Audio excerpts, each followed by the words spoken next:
Today's video is sponsored by Hit Point Press and their Big Bads, new campaign-ready monsters each and every month. Alright guys, Jameson and Alex here. Today we're going to be talking about the Oath of Rebellion Paladin Subclass from Crystalpunk, which is kind of a sci-fi, fantasy, hybrid get that feel of like Cyberpunk a little bit, but it still stays in the fantasy theme kind of setting.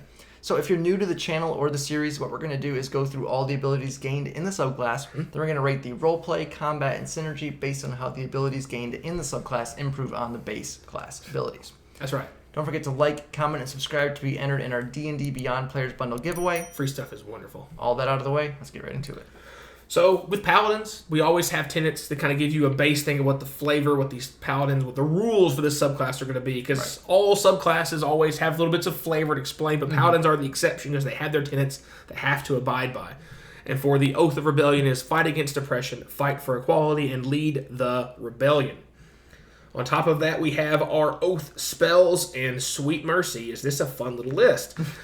Hellish Rebuke, Shield of Faith, Blur, Invisibility, Beacon of Hope, Counterspell, Banishment, Freedom of Movement, Mislead, and Mass Cure Wounds. So lots of retribution and defensive and control, very wide variety of spell lists. Very supporty spell list. We're going to get to some reasons why we really like that.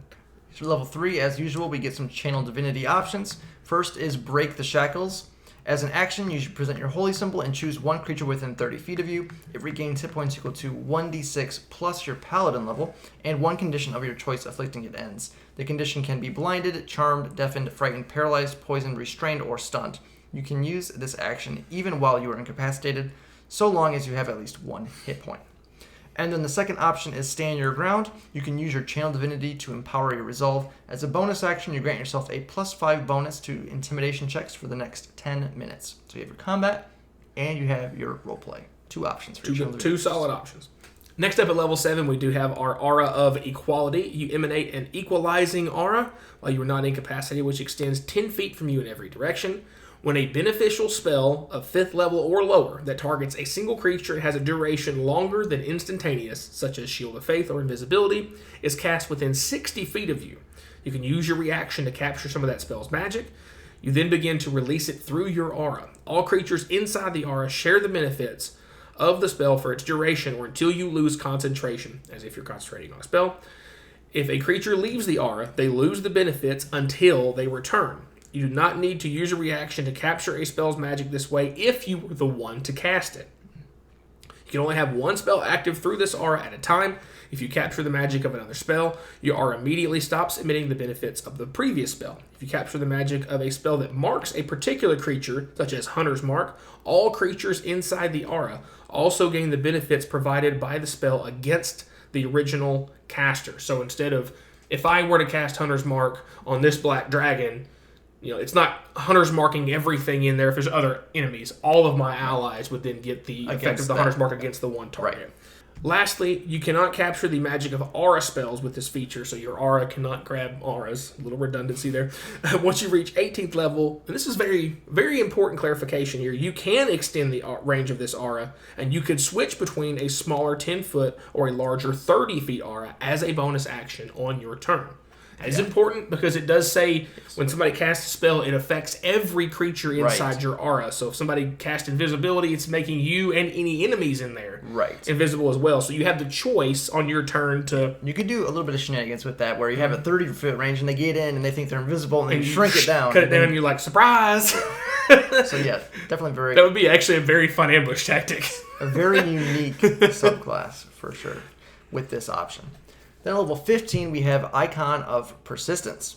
When a creature within 10 feet of you misses an attack roll, you can use your reaction to grant them a bonus to the roll equal to your Charisma modifier, potentially changing the outcome. If this causes the attack to hit, you can make one weapon attack against the creature your ally attacked as part of the same reaction, provided they are within range.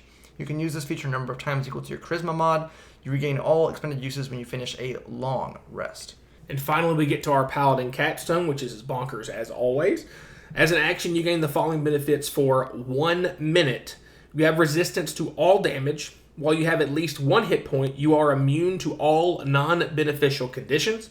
You and all friendly creatures within 30 feet of you have their speed increased by 10 feet and gain a bonus to attack rolls equals the number of allies within that area, a maximum bonus of 5. And once you use the feature, you can't use it until you finish a long rest. Yeah, so lots to unpack here with this subclass. So let's do it in the rating portion. First up is the roleplay. Asterisk, as always, talking about roleplay, we're talking about interacting with the world around you, interacting with NPCs, non-combat scenarios, avoiding combat, basically things outside of the initiative order. Not talking about your class fantasy, history, lore, background, that's on you as a player. We can't rate you, but we can rate the abilities gained in the subclass, how they might improve your potential in those roleplay scenarios. So going into this, we have some interesting spell options for the roleplay. Yep. Things like invisibility definitely come into play.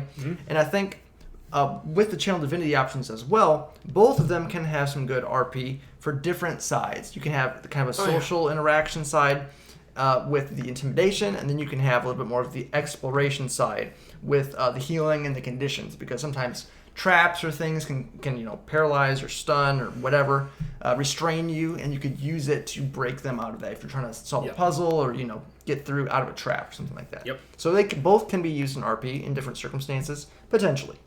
And I think the biggest thing here is going to be the aura. It's just absolutely wonderful for the roleplay, especially even with the example given for invisibility. So it's going to be really helpful for your spellcasters to help them save spell slots, because they could cast invisibility on you instead of upcasting it and casting it on multiple targets. You can cast it on yourself, and everybody gets it too. They cast it, you cast it on yourself because you get the dumb thing. Because you get the access to do it. So it's going to help preserve spell slots for people. There is the caveat that you have to be near them. I mean, 10-foot radius is pretty small early on, but if you're trying to be sneaky or something like that, you're all invisible, you can kind of huddle up a little bit. I mean, if you're trying even something like disguise self, you could, as long as I just think of like original Assassin's Creed, how there's like the packs of like monks walking. As long as you're within 3 or 4 other people, you kind of like that. Yeah, you just blend in with the crowd. So you can do stuff like that. Definitely for roleplay. The rest of it, there's also, you could freak people out by doing disguise self on you, and then you're in the crowd with other people, and you make people look like something they're not. Right. So the thing that gets weird is like with spells like disguise self, for example, it's like you change the shape. So like if everyone got in the aura, would you all look the same? You know what I mean? It's a little bit of DM discretion on that. Yeah. So. But would be a very cool thing for like a chance of like, hey, they're after one of you. Like when somebody in your group did a bad thing they weren't supposed to do, like now everybody in the party looks exactly like them, and you're just like, scatter! Well, you have to stay close to each other. Well, initially, but if you turn off and take off running in opposite directions, they're not going to be like, Yeah, sure. But that's why I think, too, something like the monks with the hoods up, so you don't see exactly. So I don't know. It can definitely come into play for sure. I think the invisibility is definitely probably going to be a go-to with that one. Yeah. And then, I mean, really, the level 15 ability is damage dealing. Your capstone is, it's damage dealing. You do get a little bit of speed increase if you really, really needed it, but it's always painful to use a capstone once a day feature on something like that for just a small... Just for movement speed, yeah. So with that, we gave it a 3.5 out of 5 for the roleplay. Some solid options, but again, it's a little limited with that. And you're using resources from other people. It's a lot for a lot of these, and limited resources for the stuff that you have, if you do use them. Because you are a half caster, so using invisibility yourself, you got to watch your limitations, how often you can do it for yourself. On the combat side of things, we get a lot more potent in a hurry.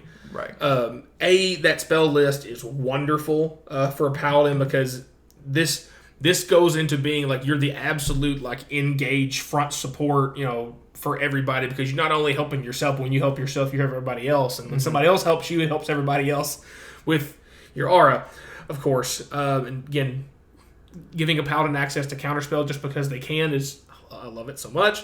But your break the shackles ability, giving you healing and the chance to end a condition, especially because it gives you a very long list of conditions to pick from there. Some of those, like, stunned, like if somebody in your party is stunned and they're about to get walloped because they're having advantage against those attacks, is going to be wonderful for you to walk up there and just go like, no, you're fine, friend. It's okay. That's going to be huge to be able to do that at will. And the healing is fine, but to me, that's more about being able to cancel that condition on your party members. But the meat of this and what's going to be reliably what you're going to be doing, what makes you so great as kind of a support player in this is that aura.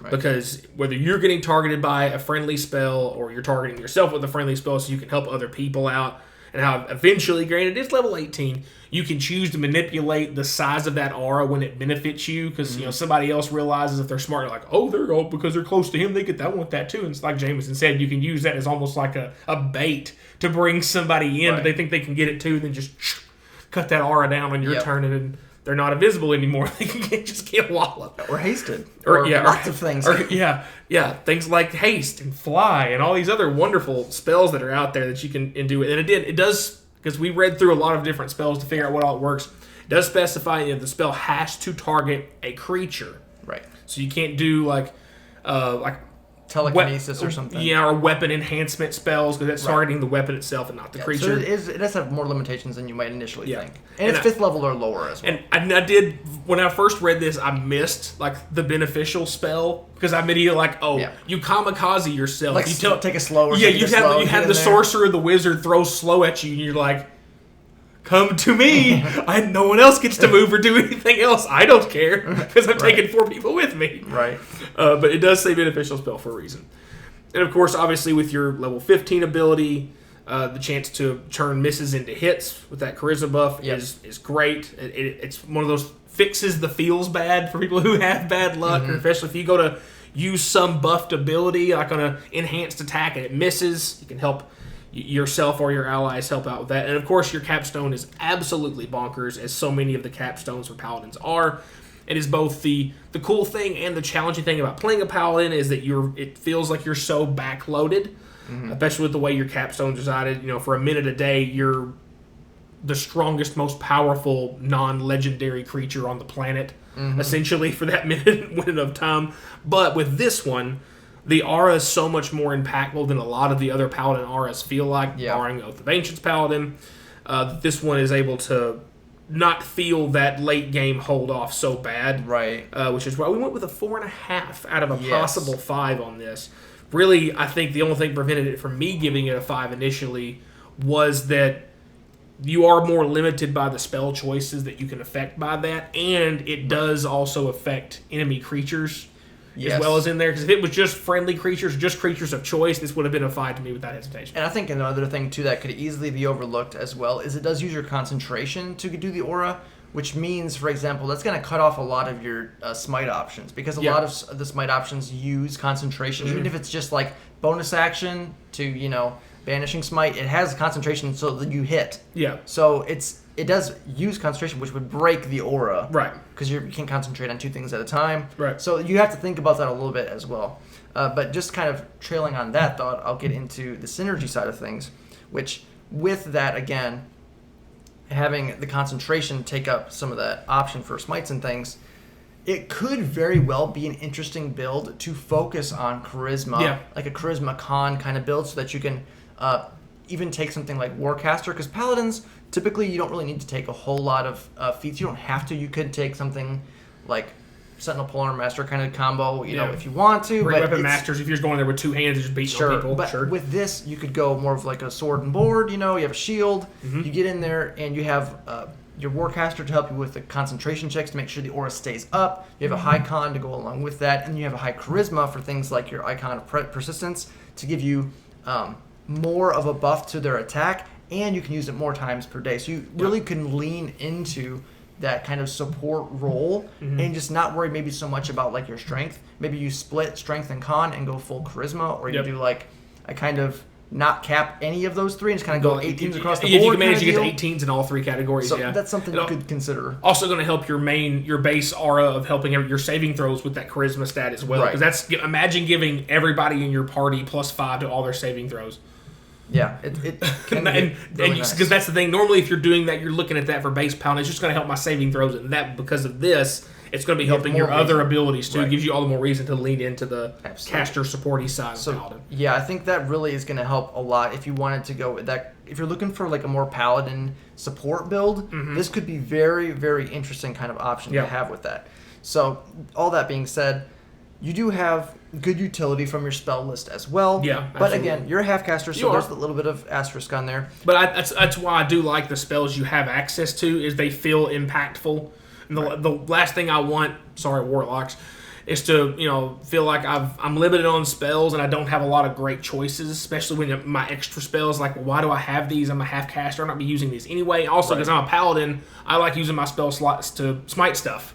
So if I'm going to be using my spell slots to not smite stuff, it should be impactful. And things like, and that's the thing too, is with your aura, yes, you can make it even more impactful. Correct. So, things like invisibility, you're like, why would I want to spend one of my level 2 spell slots for invisibility? Well, now it's not just you. You're basically, because it would be the effect of like casting it up for like a level 3 or level 4 spell slot for other people when they're trying to cast that up, and you're like, I'm just going to cast it on myself, and everybody gets it. And the fun thing with that too is you can do certain kind of combos for like a rogue, for example. If they're unable to get like a sneak attack for advantage, they could run into your aura, become invisible, so they get the sneak attack, and then they can like dash bonus action out. So like they don't need to stay in there. They can just get in there for like whatever the buff is for a second, get in there for haste, get their little extra action or whatever, and then get out of there. So there's lots of unique utility that can be done with this kind of aura. That's really what makes it really interesting as a support character. Yep. And then of course the capstone again just goes along with that.